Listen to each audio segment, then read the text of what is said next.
السلام علیکم ورحمۃ اللہ وبرکاتہ۔ ناظرین کرام، میں آج نور الیضا کے 8ویں سبق کے ساتھ آپ حضرات سے روبرو ہوں۔ آپ سے میری گزارش ہے کہ اب تک آپ نے ہمارے چینل مصباح الحکمت کو اگر سبسکرائب نہیں کیا ہے تو برائے کرم اس کو سبسکرائب کر لیں اور بیل آئیکن کو بھی پش کر دیں تاکہ ہماری نئی نوٹیفیکیشن آپ تک پہلی فرصت میں پہنچ جائے۔ آج ہماری نور الیضا کتاب کا 8واں سبق ہے، اور یہ جو آپ اپنے اسکرین پر دیکھ رہے ہیں فصل فی الاستنجاء، تو اس فصل کے اندر استنجا کا بیان ہے۔ استنجا کہتے کسے ہیں؟ استنجا کہتے ہیں ناپاکی کو کسی پاک کرنے والی چیز سے دور کرنا، چاہے وہ مٹی کے ذریعے سے دور کیا جائے یا پانی کے ذریعے سے دور کیا جائے۔ تو ناپاکی کو کسی پاک چیز سے پاک کرنا استنجا کہلاتا ہے۔ تو استنجا کس طرح کرنا چاہیے اور کس چیز سے کرنا چاہیے، انشاءاللہ تبارک و تعالی آج کے سبق میں آپ حضرات اسی چیز کو پڑھیں گے۔ بسم اللہ الرحمن الرحیم۔ یلزم الرجل الاستبراء حتی یزول اثر البول ویطمئن قلبه على حسب عادته اما بالمشی او التنحنح او الاضطجاع او غیرہ، یعنی آدمی پر لازم ہے استبراء کرنا۔ استبراء کہتے ہیں اطمینان حاصل کرنے کو استنجا سے یعنی گندگی کو جو دور کیا جا رہا ہے، تو جس چیز سے دور کیا جا رہا ہے تو گندگی یعنی استنجا کرنے میں اطمینان قلبی حاصل ہو جائے، استبراء کرنا آدمی کے لیے لازم ہے۔ کب تک؟ جب تک کہ پیشاب کا اثر زائل نہ ہو جائے۔ پیشاب کے اثر کے زائل ہونے تک استبراء کرنا، اطمینان حاصل کرنا استنجے میں آدمی کے لیے لازم ہے۔ وَيَطْمَئِنَّ قَلْبُهُ، اور جب تک کہ اس کا دل مطمئن نہ ہو جائے، علی حسب عادتہ، اس کی عادت کے مطابق۔ اس کی عادت کے مطابق، اس کی عادت کیا کیا ہے، یعنی استبراء کیسے اس کو حاصل ہوتا ہے، اس کی کیا عادت ہے۔ مثلا کوئی شخص ہے استبراء کرتا ہے، اس نے استنجا کیا، اب وہ ڈھیلا وغیرہ اس نے اپنی شرمگاہ پر لگا لیا اور وہ چل رہا ہے، چل کر استبراء حاصل کر رہا ہے، تو چلنے سے استبراء حاصل کرنا آدمی کے لیے ضروری ہے اس وقت تک جب تک کہ پیشاب کا اثر زائل ہو اور اس کا دل مطمئن ہو۔ اما بالمشی، چلنے سے، او التنحنح، یا کھانسنے سے، او الاضطجاع، یا پہلو بدلنے سے، کبھی ادھر زور دیا کبھی ادھر زور دیا استنجا کر کے بیٹھے، پیشاب سے فارغ ہو گئے، تو اب استبراء جو ہوتا ہے اطمینان حاصل کرنا، وہ چلنے سے بھی حاصل ہوتا ہے یا کھانسنے سے حاصل ہوتا ہے یا پہلو بدلنے سے، او غیرہ، یا آدمی کی کوئی بھی عادت ہو جس سے وہ پیشاب کے اثر کو زائل کرتا ہے اور اپنے دل کو مطمئن کرتا ہے۔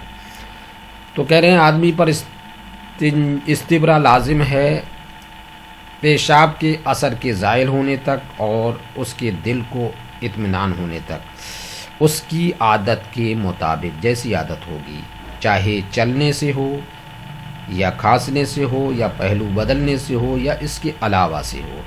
ولا يجوز له الشرع في الوضوء حتى يطمئن بزوال رشح البول، اور جائز نہیں ہے اس کا وضو شروع کرنا، یعنی ایسی صورت میں ابھی کہ اس کا پیشاب کے اثر کے زائل ہونے کا اس کو یقین نہیں ہوا ہے اور اس کا دل مطمئن نہیں ہوا ہے، اور ایسی صورت میں وہ وضو شروع نہ کرے. اگر وضو شروع کرتا ہے تو ہو سکتا ہے کہ پیشاب کے قطرات آ جائیں اور اس کا وضو نہ ہو. ایسی صورت میں اگر وضو کرتے وقت پیشاب کا قطرہ آ گیا تو پھر وضو ٹوٹ جائے گا، اور جس جگہ قطرہ لگے گا تو اس کا وہ اتنی جگہ اگر ناپاکی کے حکم میں آتی ہے، یعنی 1 درہم سے زائد ہو گئی تو اس کا دھونا فرض ہو جائے گا. تو کہہ رہے ہیں ولا يجوز له الشرع، تو آدمی کے لیے صحیح نہیں ہے وضو کا شروع کرنا. کب تک؟ حتی یطمئن بزوال رشح البول، جب تک کہ پیشاب کے چھینٹوں کے، پیشاب کے قطرے کے زائل ہونے کا اطمینان نہ ہو جائے، پیشاب کے قطروں کے ختم ہونے کا یقین نہ ہو جائے، اطمینان نہ ہو جائے، تب تک وضو کو شروع کرنا اس کے لیے صحیح نہیں ہے. اب آگے کا مسئلہ دیکھیں. استنجے کا حکم کیا ہے؟ استنجا کا حکم یہاں بیان کیا جا رہا ہے. والاستنجاء سنت، استنجا کرنا سنت ہے، یعنی سنتی مؤکدہ، اس سنت کی تاکید آئی ہے. تو استنجا کرنا سنت مؤکدہ ہے من نجس، ناپاکی سے، یعنی کوئی شخص ناپاکی دور کرنے کے لیے ناپاکی سے استنجا کرنا سنت ہے. یخرج من السبیلین ما لم یتجاوز المخرج، جو دونوں راستوں سے، یعنی پیشاب اور پخانے کے راستے سے جو نجاست نکلتی ہے، اس نجاست سے استنجا کرنا سنت ہے. اس نجاست کے نکلنے کی وجہ سے استنجا کرنا سنت ہے. کہہ رہے ہیں استنجا کرنا سنت ہے جو نجاست دونوں راستوں سے نکلتی ہے، ما لم یتجاوز المخرج، تو دونوں راستوں سے نکلنے والی نجاست سے استنجا کرنا سنت مؤکدہ ہے اس وقت جب کہ مخرج سے آگے نہ بڑھی ہو، مخرج کے اندر ہی ہو، مخرج سے باہر نہ آئی ہو. نجاست دونوں راستوں کے جو مخرج ہیں، نکلنے کا راستہ ہے، نکلنے کا یعنی نالی ہے، اس کے اندر نجاست ہے، ابھی وہ آگے نہیں بڑھی ہے، تو اس کو صاف کرنا، اس کو دور کرنا، اس کے لیے استنجا کرنا، اس کو دور کرنے کے لیے اس نجاست کو جو نالی کے اندر ہے، جو ابھی آگے نہیں بڑھی ہے، مخرج سے باہر نہیں آئی ہے، اس نجاست کو صاف کرنا سنت مؤکدہ ہے. یہی استنجا ہے. وَإِن تَجَاوَزَ كَانَ قَدْرَ الدِّرْهَمِ، یہ تو سنت کا حکم ہے، یعنی اس نجاست کو دھونا سنت ہے، اس نجاست سے استنجا کرنا سنت ہے. استنجا یعنی صاف کرنا، اس نجاست کو صاف کرنا سنت ہے جو نجاست دونوں راستوں سے نکلتی ہے مگر ابھی وہ دونوں راستوں کے مخرج سے باہر نہیں ہوئی ہے، مخرج کے اندر ہے. اس نجاست کا دھونا، صاف کرنا سنت ہے. وَإِن تَجَاوَزَ، اور اگر نجاست مخرج سے آگے بڑھ گئی ہے، مخرج سے باہر آ گئی ہے، وکانا قدرت درہم، اور باہر آنے والی نجاست درہم کی مقدار ہے، ایک درہم کی مقدار ہے، تو کہہ رہے ہیں واجب ازالتہ بالماء، تو واجب ہے، ضروری ہے اس کا دور کرنا، اس کا صاف کرنا پانی سے، او ابل مائی، یا بہنے والی ایسی چیز سے جو نجاست کو صاف کر سکتی ہے۔ وَإِنْ زَادَ عَلَى الدِّرْهَمِ افْتَرَضَ غَسْلُهُ، یہ تو ایک درہم کی مقدار ہے، ایک درہم کے برابر ہے، ہاں، اور ایک درہم سے کم ہے، ہاں، اور جو نجاست مخرج کے اندر ہے، مخرج سے باہر نہیں آئی ہے، تو اس نجاست کا جو مخرج کے اندر ہے اس کا دور کرنا، اس کو صاف کرنا، اس کو پاک کرنا، اس سے پاکی حاصل کرنا سنت ہے۔ اور اگر ایک درہم کی مقدار نجاست مخرج سے باہر آ گئی ہے تو اس کا دھونا پانی سے واجب ہے، اور اگر ایک درہم سے زیادہ ہو گئی ہے وہ نجاست جو مخرج سے تجاوز کر گئی ہے، مخرج سے باہر آ گئی، آگے بڑھ گئی ہے، مخرج سے نکل آئی ہے، اور ایک درہم سے زائد ہو گئی ہے، تو اس نجاست کا دور کرنا، اس نجاست کا دھونا پانی سے کیا ہے؟ فرض ہے۔ وَيَفْتَرِضُ غَسْلُ مَا فِي الْمَخْرَجِ عِنْدَ الْاغْتِسَالِ مِنَ الْجَنَابَةِ وَالْحَيْضِ وَالنِّفَاسِ وَإِنْ كَانَ مَا فِي الْمَخْرَجِ قَلِيلًا، اور فرض ہے اس نجاست کو دھونا جو مخرج کے اندر ہے، غسل جنابت کرتے وقت، اور غسل حیض کرتے وقت، اور غسل نفاس کرتے وقت۔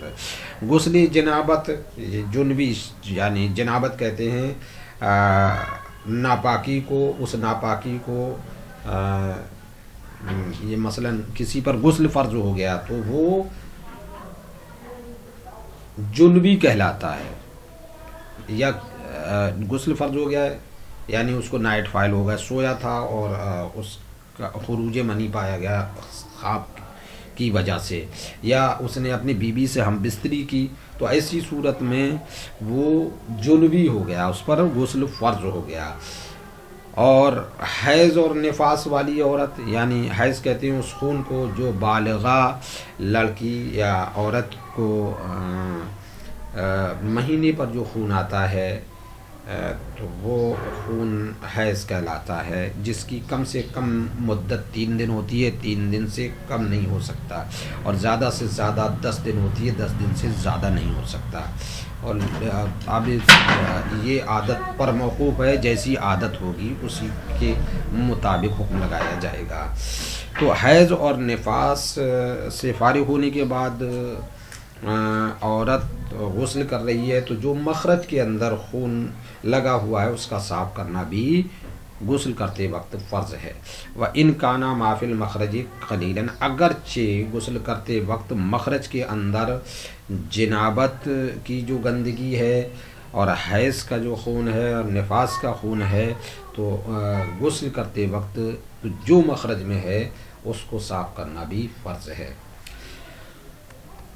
وَأَنْ يَسْتَنْجِئَ بِحَجَرٍ مُنَقٍّ وَنَحْوِهِ، اور صاف ڈھیلے سے استنجا کرنا اور صاف ڈھیلے جیسی چیز سے استنجا کرنا سنت ہے۔ وَالْغَسْلُ بِالْمَاءِ احب، اور پانی سے دھونا یہ زیادہ پسندیدہ ہے۔ وَالْأَفْضَلُ الْجَمْعُ بَيْنَ الْمَاءِ وَالْحَجَرِ، اور افضل یہ ہے کہ پانی اور ڈھیلے کو جمع کرے، یعنی پہلے ڈھیلے سے پوچھ لے، صاف کر لے، اور پھر پانی سے دھل لے، تو یہ زیادہ احب ہے اور افضل ہے۔ وَيَجُوزُ أَن يَقْتَصِرَ عَلَى الْمَاءِ أَوِ الْحَجَرِ، اور یہ بھی جائز ہے اقتصار کرنا پانی پر، یعنی صرف پانی سے صاف کر لیا تب بھی جائز ہے۔ اول حجری یا ڈھیلے سے صاف کر لیا تب بھی جائز ہے۔ والسنت انقاء المحل، سنت استنجے میں محل کا صاف کرنا ہے۔ والعدد فی الاحجار مندوب، اور ڈھیلوں میں جو تعداد ہے وہ مستحب ہے۔ لا سنت مؤکدۃ، سنت مؤکدہ نہیں ہے۔ اب ڈھیل کتنے ہونا چاہیے؟ ڈھیلے 3 ڈھیلے سے استنجا کرنا مستحب ہے۔ فیستنجئ بثلاثۃ احجار ندبا، تو استنجا کرے 3 ڈھیلوں سے مستحب ہے۔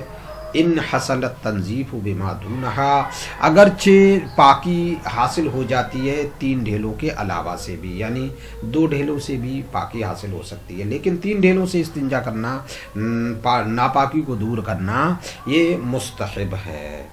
اب استنجا کی کیفیت کیا ہے، استنجا کس طرح کرنا چاہیے، اس کے بارے میں مصنف علیہ الرحمہ فرما رہے ہیں۔ وکیفیت الاستنجاء، استنجے کی کیفیت کس سے؟ ڈھیلوں سے۔ ڈھیلوں سے استنجا کرنے کا طریقہ کیا ہے، اس کو کس طرح کیا جائے گا؟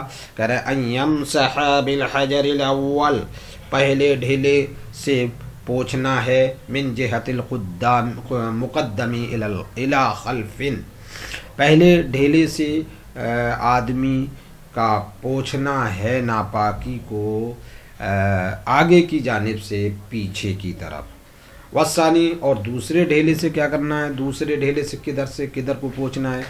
کہہ رہے ہیں والثانی، اور دوسرے ڈھیلے سے من خلف الی قدام، پیچھے سے آگے کی طرف پوچھنا ہے۔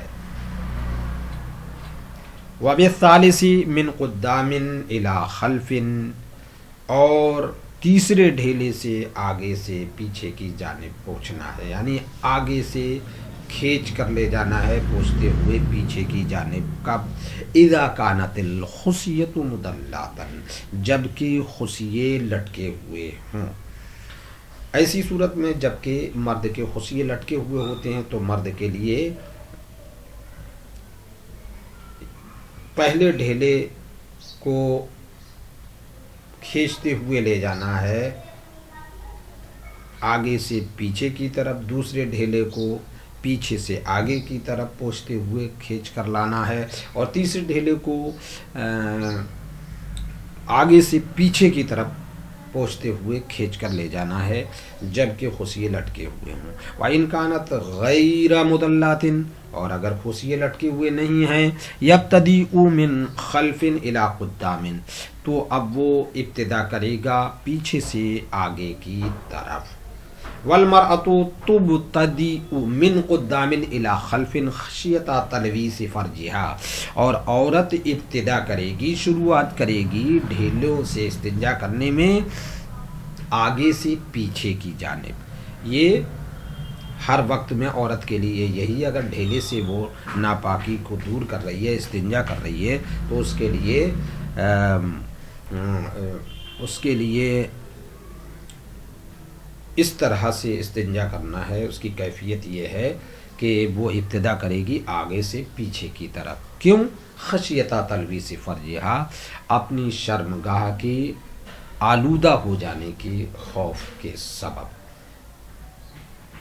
کہ اگر وہ پیچھے سے آگے کی طرف نجاست کو صاف کرنے کے لیے ڈھیلے کو کھینچ کر لاتی ہے تو نجاست سے اس کی شرمگاہ، اس کی فرج سن سکتی ہے، لہذا اس خوف کی وجہ سے اسے تینوں ڈھیلوں کو پیچھے سے آگے سے پیچھے کی جانب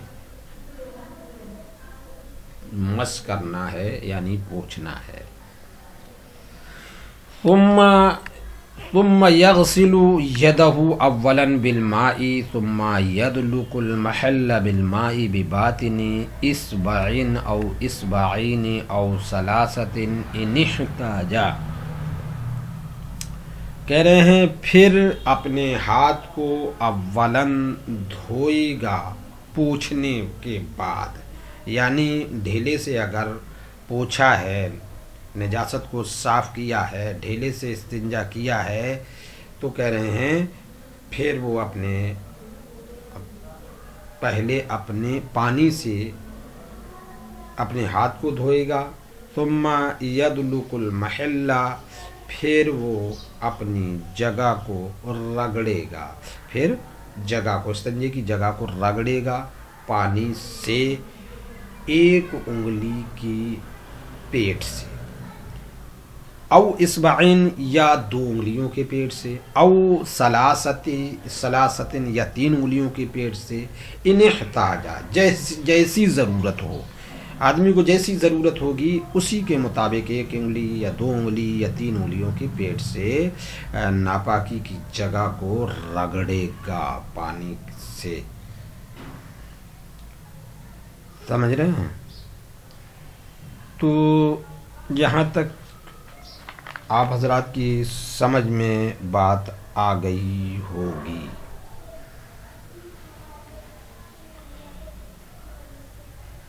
اب یہاں یہ بتا رہے ہیں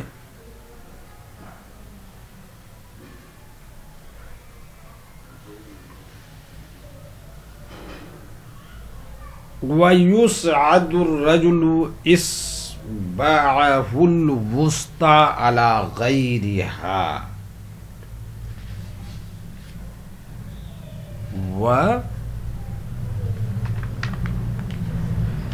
وَيُسَعِّدُ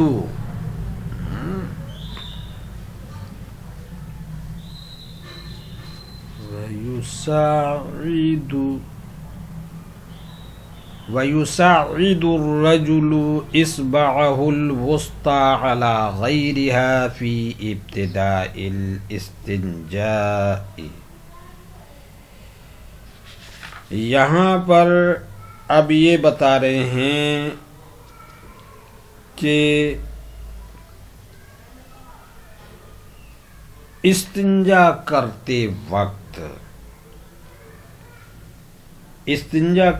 وقت اپنی بیچ کی انگلی کو اٹھائے رکھے ابتداءً استنجا میں، پھر اس کے پاس کی انگلی اور صرف ایک انگلی پر اکتفا نہ کرے.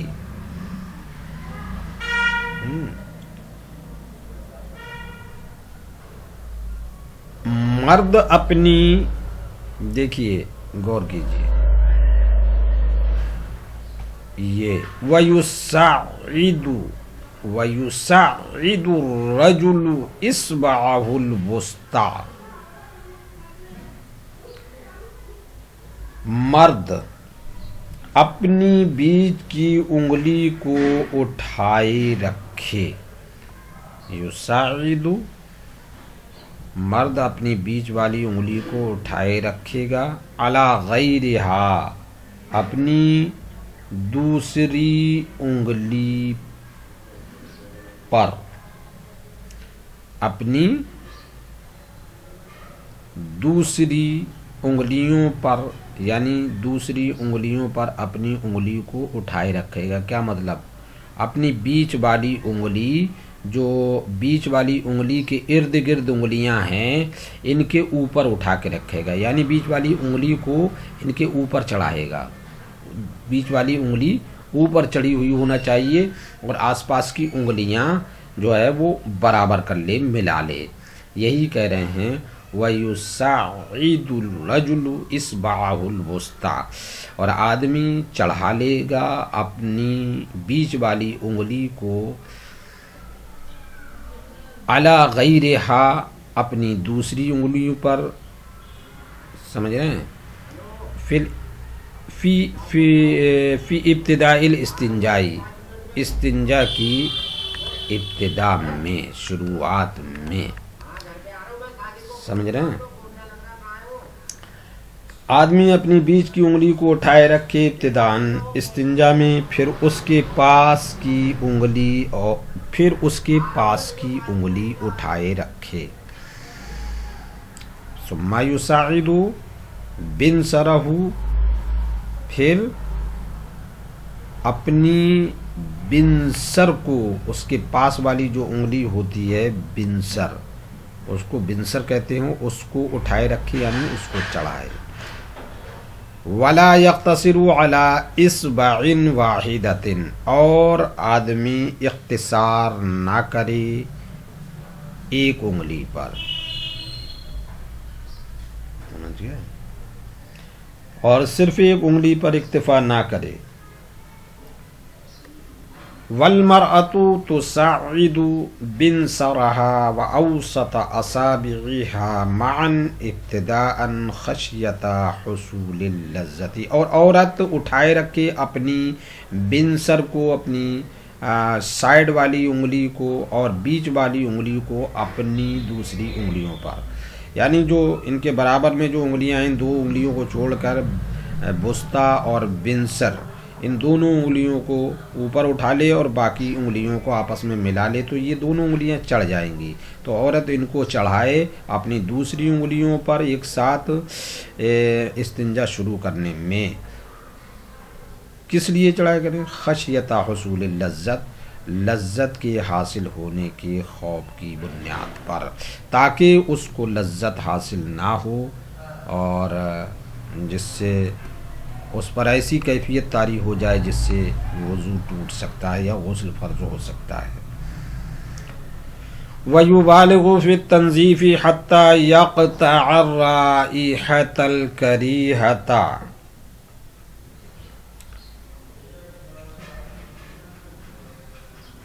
اور پاکی حاصل کرنے میں استنجا کرنے والا مبالغہ کرے گا یہاں تک کہ بدبو دور ہو جائے۔ بدبو دور ہو جانے تک پاکی حاصل کرنے میں مبالغہ کرے۔ اسی طرح آگے بتا رہے ہیں وفی ارخاء المقعدتی ان لم یکن صائما، اسی طریقے سے مبالغہ کرے، مبالغہ وفی یبالغو پر بھی پر اس کا عطف ہے، وفی ارخاء المقعدتی، اور مقعد یعنی چوتڑ کو ڈھیلا کرنے میں بھی مبالغہ کرے۔ کب؟ ان لم یکن صائما، جبکہ روزے سے نہ ہو۔ اگر روزے سے ہے، روزے کے ایام چل رہے ہیں، روزہ ہے یا نفلی ہو یا فرض روزہ ہو، روزے کی حالت میں مقعد کو ڈھیلا کر کے استنجا نہ کرے، کیونکہ اگر ایسا کرے گا تو پانی مقعد کے راستے سے اندر چلا جائے گا جس کی بنیاد پر روزہ ٹوٹ جائے گا۔ لہذا روزے کی حالت میں مقعد کو ڈھیلا کرنے میں مبالغہ نہ کرے۔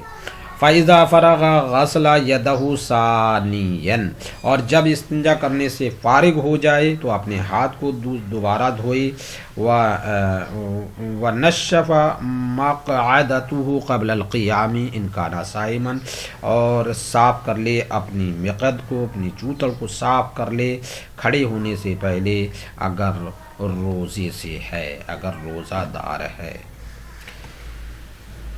ٹھیک ہے، انشاءاللہ آگے سبق کے لیے انتظار کیجیے۔ السلام علیکم ورحمۃ اللہ وبرکاتہ۔